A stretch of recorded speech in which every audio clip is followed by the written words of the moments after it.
Before he became my firstborn son, little Billy Michaels was simply a stubborn brat. His obsession with the world of cowboys and Indians took precedent over all else.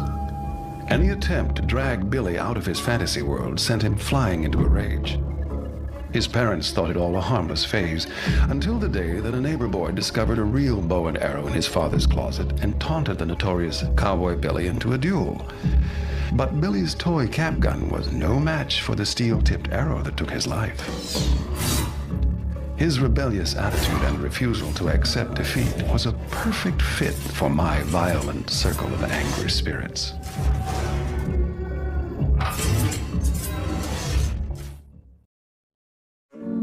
Most people have gambled at least once in their life, but for Jimmy the Gambler Gambino, betting was his life and death. The son of a bookie, Jimmy spent his childhood days at the track instead of at school and his nights in the gambling dens of seedy bars. Eventually, Jimmy opened a booking business of his own. Unable to turn down a bet, he barely covered his payoffs. Jimmy's reputation caught the attention of made man Larry the Finger Vitello. Larry approached Jimmy to place a large bet on the long shot in a heavyweight fight. Jimmy knew the risk, but needed to uphold his reputation, so he shook hands with Larry and sealed his fate. As his fighter took a deciding blow, Jimmy fainted to the floor. When Jimmy came to, Larry had arrived to collect his winnings, but Jimmy was cleaned out, so Larry made an example out of him. Actually, several small examples. He chopped him into little pieces, wrapping them in cellophane and dumping them into the ocean. Together they formed the pieces which completed my search for the torso. Bound woman's name was Susan LeGros. Born with a silver spoon in her mouth, Susan had it all.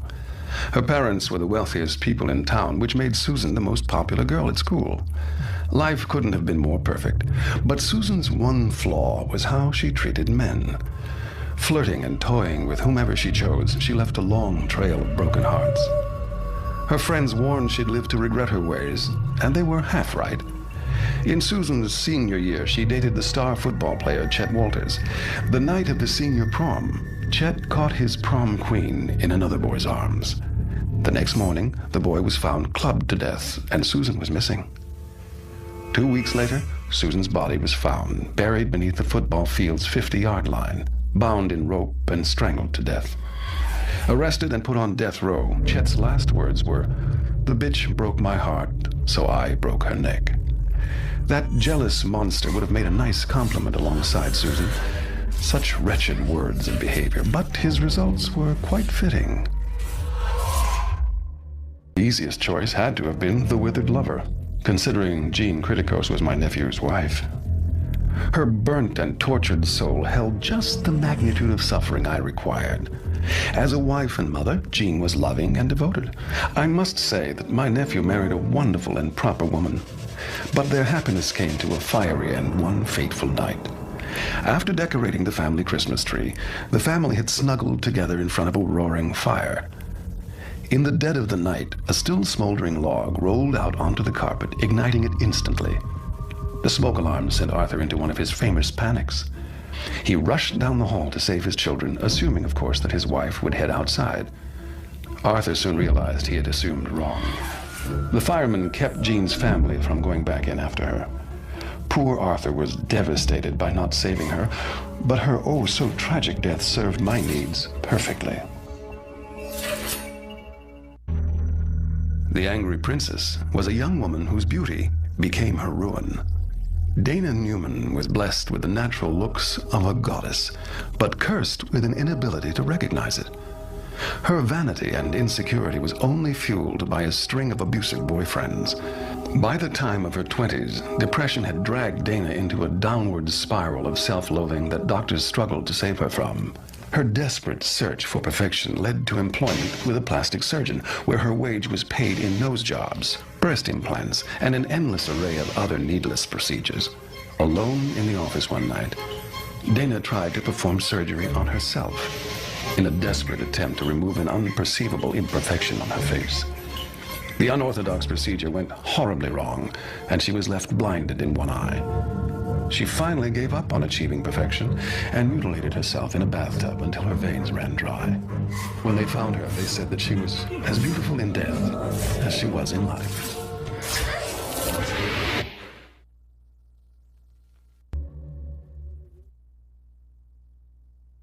Miss Isabella Smith was my choice for The Pilgrimess. Her story began in 1675 when the orphaned Isabella journeyed from England in the hope of finding a comfortable home in a quaint New England town. But problems began soon after she arrived. The tight-knit townsfolk didn't trust outsiders.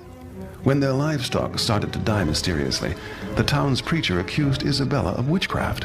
She denied the claim, but the town quickly turned against her. As more livestock fell ill, the preacher acquired a mysterious illness. The town rallied into a frenzy, cornering Isabella in a farmhouse which they lit on fire. But moments later, Isabella miraculously crawled out, still alive, and without a single burn upon her skin. The astounded townsfolk sentenced her to a slow death in the stocks. There she stayed for weeks while children stoned her, women cursed her, and men spat on her. The humiliation proved worse than the pain. Finally, Isabella succumbed to starvation. Whether or not she was a witch, I can't say, but her powerful anguish served my need. Strangest ghosts I caught had to be Harold Shelburne, the great child. His 3-foot-tall mother, Margaret Shelburne, was wildly overprotective of her son, smothering and spoiling him from infancy, and never stopping as he grew. Harold could barely care for himself, and as a result, remained in diapers his entire life.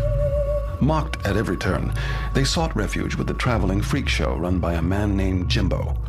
But even a life in the circus was no escape, as they were continually taunted and tormented by their own twisted kind. One night, some of the freaks kidnapped Margaret as a cruel joke. In a panic-fueled rage, Harold destroyed the entire carnival in search of his mother. When he finally found her, she had died of suffocation. Filled with hatred, Harold grabbed an axe and had his revenge on the freaks, displaying what was left of them in the carnival for every paying customer to see. When Jimbo found out what had happened, he had Harold mutilated beyond what you or I can comprehend. Well, maybe you. And you thought your family was weird. Margaret Shelburne, the dire mother, was a shy woman who could never stand up for herself, partly because she rose to only a mere 3 feet in height. Since childhood, she was stared at for her pint size. Her own mother would even sometimes dress her like a doll. Margaret didn't care, as long as she found some perverse form of acceptance. A carnival barker named Jimbo put her on display in his freak show. Life was horrible, being an attraction for people to gawk at.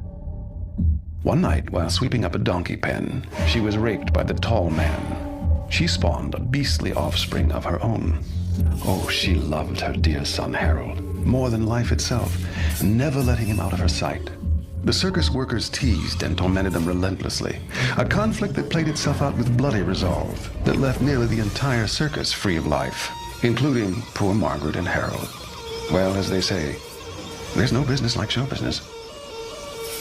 George Markley was a happy, honest blacksmith in the early 1890s before the horrific events that transformed him into the Hammer. A hard-working man named Nathan wrongfully accused Mr. Markley of stealing and threatened to run him out of their booming town. Knowing he was innocent, George stood up to Nathan and refused to move. One day, when George's wife and 2 children were walking home from the market, Nathan and his gang of thugs attacked them, brutally killing them. Enraged, George tracked down Nathan and his friends and beat them to a pulp with his massive blacksmith's hammer. The local townspeople captured George and dragged him back to his shop, where he received a brutal form of frontier justice. Tied to a tree, nails were driven deep into his body with his own hammer. They finished the job by cutting off his most prized possession, his hand. Crudely fastened to his severed appendage was the tool of his livelihood, the hammer, readied for one last chance at vengeance. Ryan Kuhn, the man who became the Jackal, was born in 1887 to a prostitute. Ryan later developed a sick and insatiable appetite for the female gender, attacking prostitutes and stray women with the cunning of a wild animal. As a means to cure his insatiable appetite, Ryan committed himself to Borehamwood Asylum, After years of imprisonment in a padded room, he went completely insane, scratching at the wall so violently that his fingernails were torn completely off. The doctors kept him permanently bound in a straitjacket, tying it tighter when he acted out, causing his limbs to contort horribly. Still fighting to free himself, Ryan gnawed through his straitjacket until the doctors finally locked his head in a cage and sealed him away in a dark basement cell. There, he grew to hate any kind of human contact, screaming madly and cowering whenever approached by people. When a fire broke out in the asylum, everyone but Ryan escaped. He chose to stay behind and meet his deserved fate. The Juggernaut was known in life as Horace Breaker Mahoney. Horace was born oversized and horribly disfigured, spending his childhood as an outcast. His mother abandoned him at an early age, and his father put him to work in their junkyard, where Horace's teenage years were spent alone, crushing and chopping up old cars. His father died, and with no parent to steer him, the 7-foot-tall giant snapped. His first kill was a pair of female hitchhikers. He drove them back to the junkyard and tore them apart with his bare hands, feeding the pieces to his dogs. Many more kills followed. His M.O. was towing stranded motorists back to the yard where he would meticulously break every bone in their bodies. But his luck ran out, as it always does, the night he picked up an undercover female cop. It took over a dozen men to subdue the immense giant, 3 of whom lost their lives when Horace broke free of his handcuffs. But poor Horace's struggle eventually ended when 5 officers pumped nearly 50 rounds of ammo into him, and then another clip into his lifeless corpse, just to be sure.